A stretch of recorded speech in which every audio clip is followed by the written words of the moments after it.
Morning, folks. Apologies for no video on Wednesday. Wednesday is a public holiday here in South Africa.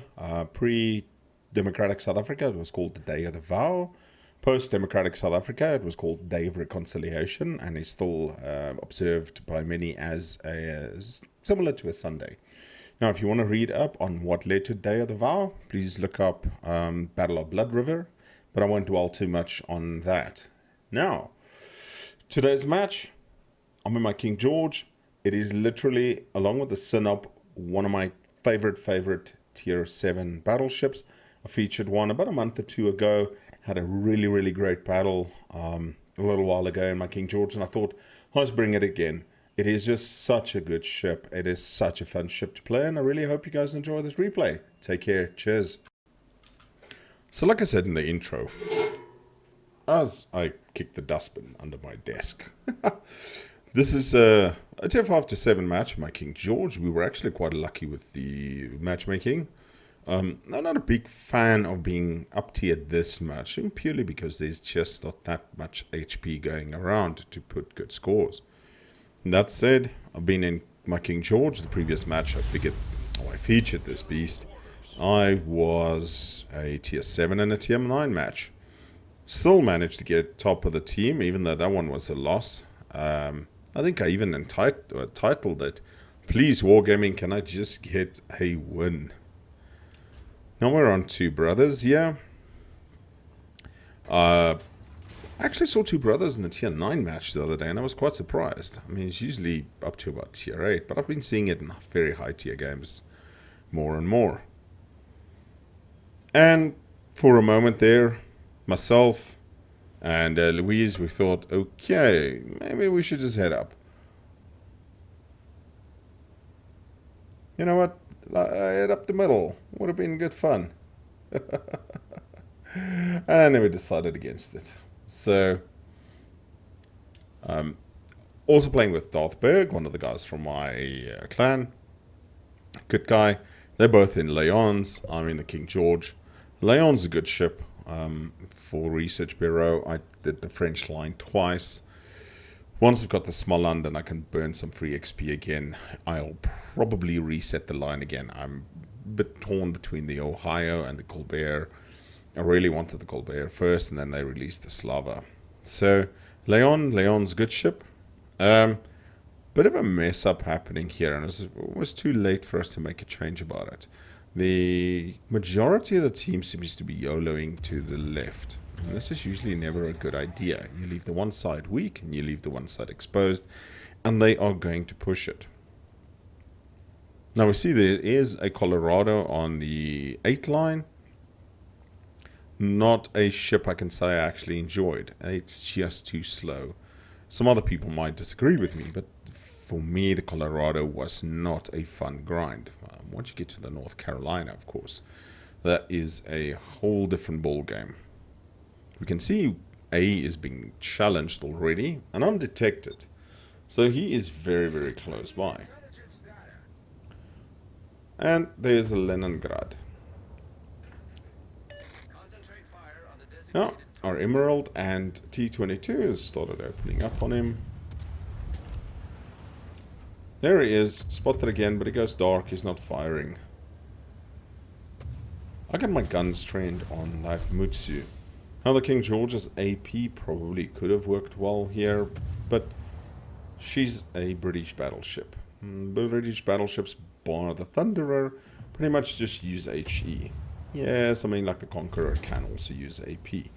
Play the Conqueror on stream and showed how quickly you can ricochet and shatter, versus if you shoot HE and it shatters, you can still get a fire. Now I see that Mutsu over there, and I decide, alright, shells out. And you'll see the unusual configuration of the King George. The rear turret has 4 guns, front 2 turrets has 4 guns and then 2 guns. She got a broadside of 10, which makes for a fairly good punch.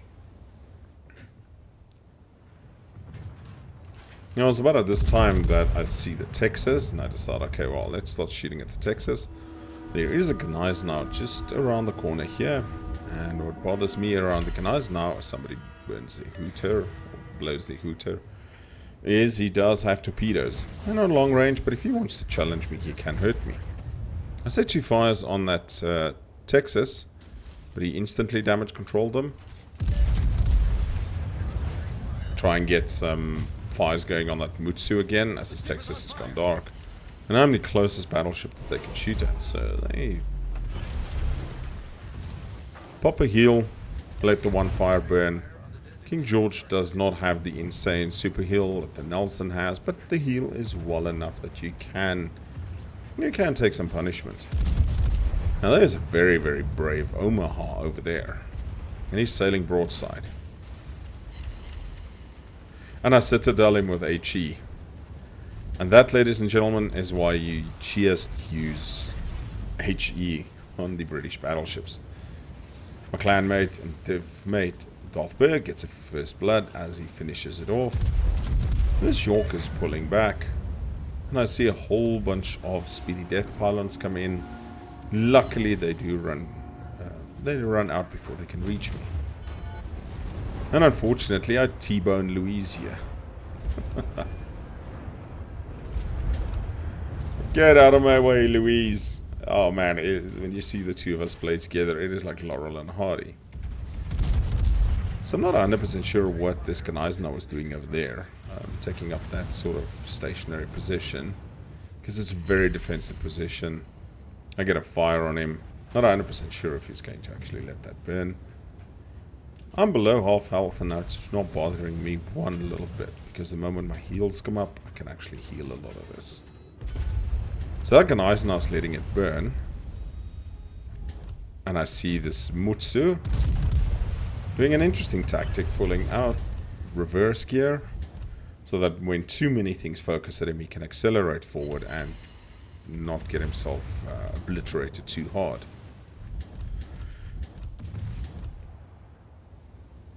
Unfortunately, Colorado kills our Atlanta B, and that is at the D cap.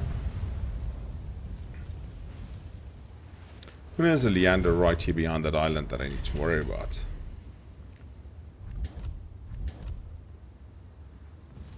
We do have a emotional gathering of cruisers sitting in G3 behind that island, offering support fire as we continue pushing out. Yeah, not 100% sure I agree with their decision there, but about almost 10k off that poor Leander there. On Nuremberg, it kills that Mutsu. Oklahoma kills the York. And we are suddenly 3 kills up to 2. They are leading the caps there. I send some shells again down to that Gneisenau. And Louis is completely overextended here and looks like he might be going down. Double fire and an incapacitation on the Gneisenau. Problem with double fires is they don't stick. Because people are not going to let them burn unless I get another double fire the moment his damage control goes. It is what it is. It does look like he used his damage control earlier, and therefore he is burning. As you can see, my damage counter is ticking. So I've got a Leander in front of me here. I can't remember what went into the smoke there, but it got 2 fires, a couple incapacitations, and 4 hits. Oh, apologies. Wouldn't be a voiceover by me if I didn't sneeze or cough at least once.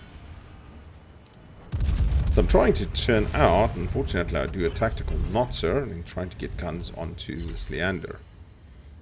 For Taco is coming out. I don't want to get too close to the Furry Taco. Furry Taco has torpedoes that can hurt. I see Darth is moving in. And hopefully this salvo from him will finish that Furry Taco.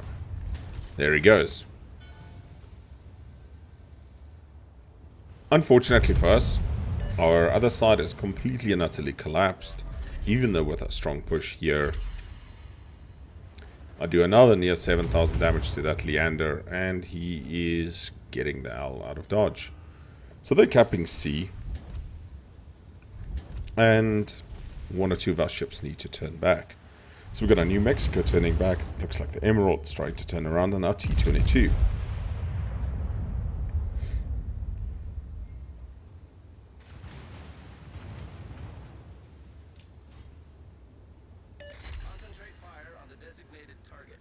And our Nuremberg takes care of their London. He's done. Darth manages to avoid all the torpedoes coming through here. So we know where their Leningrad is, so not sure what the other destroyer is over there.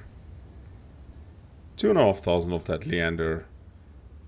Get a fire going on him. Looks like the fire seems to be burning a bit. I pop another heal, and as you can see, I'm going from 30-odd thousand quickly up. Like an Eisenhower is still sort of holding that stationary position there. But I am worried about this Leningrad. We might have fairly short-range torpedoes, but if you can get close to me, sort of YOLO Emilio style, then I might have a bit of a problem.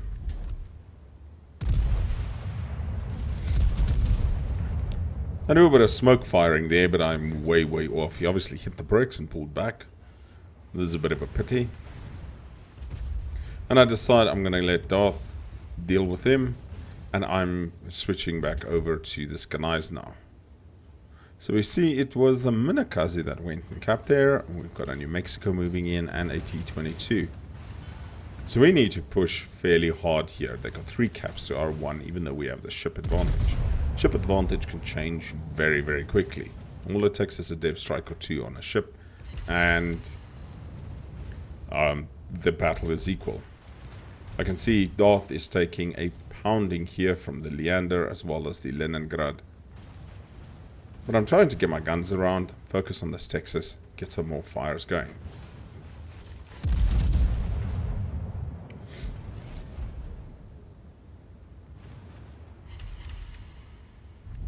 Unfortunately, torpedo protection hits the non-pens.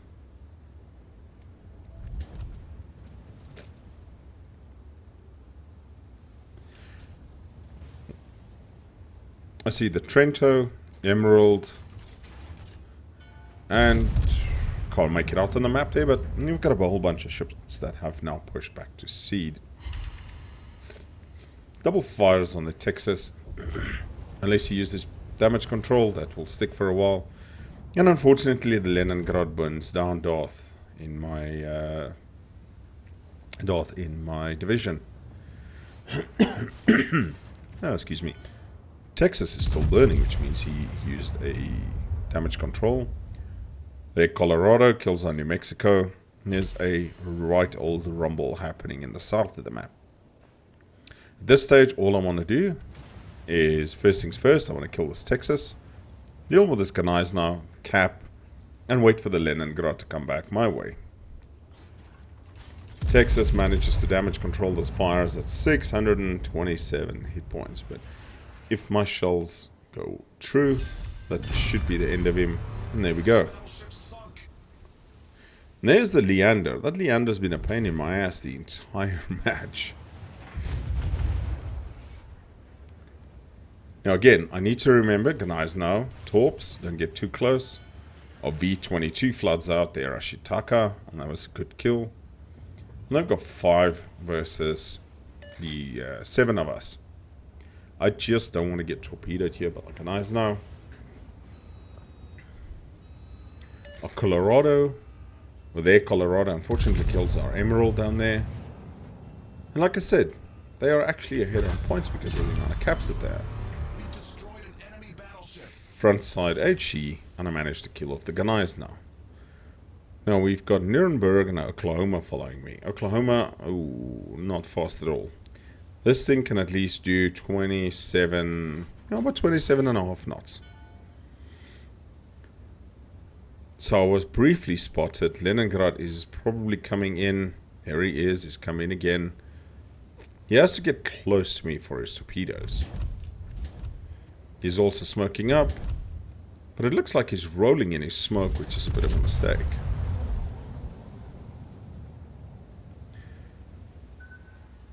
And as I expected, here come the torpedoes. I'm going to eat just one on the side. Got a repair handy. And I pop my last heal as well.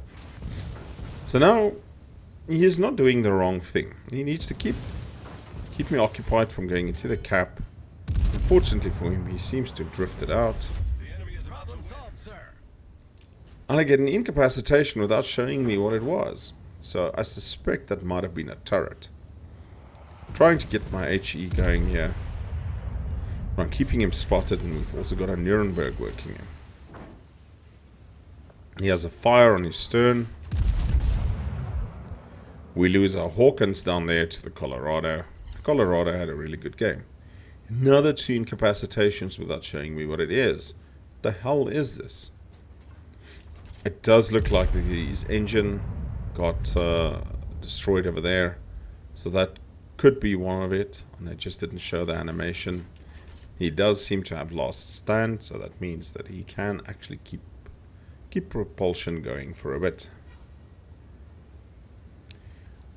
And then Minakazi has come up here, and at this sort of stage I thought, oh shit, I'm dead. And my secondaries gets him before the torpedoes can get me. I could see him turning, but I'm almost 100% sure there wasn't enough time for him to get torps off to kill me. Our T-22 manages to finish off that Colorado down there in the end. So it's 4 of us versus 2 of them. One of the Leningrad, or that Leningrad right up there to the north, that's being chased by the Nuremberg. And that Nuremberg actually did the right thing, in my mind. He kept the DD from resetting me while I was capping their base cap. And now as I'm moving over to D, I'm spotted again. So it can be either the Leningrad or the remaining cruiser. We see the Leander is down there. So I know it's the Leningrad spotting me. I just need to be a little bit careful.